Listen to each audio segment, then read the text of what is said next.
L'elicottero ha atterrato, ha sbarcato il personale e ha liberato la cabina per imbarcare il più breve tempo possibile queste 7 persone, quindi in 2 o 3 tratte in pochissimi minuti sono stati salvati dalla piana del fiume.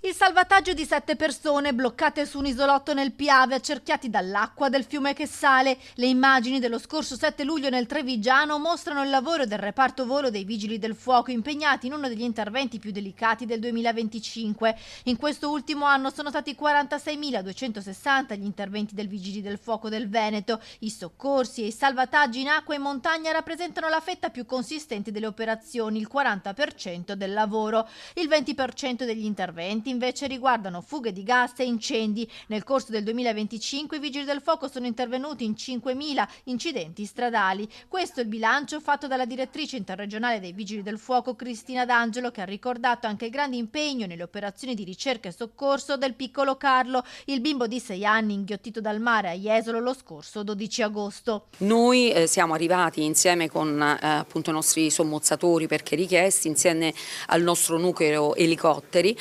per appunto essere coordinati dalla Capitaneria e cercare di trarre in salvo il bambino, che purtroppo in questo caso poi non ha portato un lieto fine, come invece fortunatamente in altri casi accade. Un anno impegnativo il 2025, anche emotivamente, come il 14 ottobre scorso, quando il nucleo USAR di ricerca di persona è stato impegnato a Casteldazzano nel recupero dei carabinieri e dei poliziotti travolti dalle macerie del casolare fatto esplodere dagli inquilini durante uno sgombero. Nella tragedia morirono 3 carabinieri. In questa ultima fase dell'anno, la sfida che vedrà impegnati i Vigili del Fuoco del Veneto riguarda le Olimpiadi di Milano Cortina 2026, posizionate nuove apparecchiature per migliorare le comunicazioni tra le valli. In Veneto la carenza di organico si aggira intorno al 20% ed è previsto nelle giornate cruciali delle Olimpiadi che arriveranno Vigili del Fuoco da fuori regione per dei rinforzi. Stiamo pianificando in stretto contatto anche con la nostra direzione centrale per l'emergenza, che ha sede a Roma al Viminale,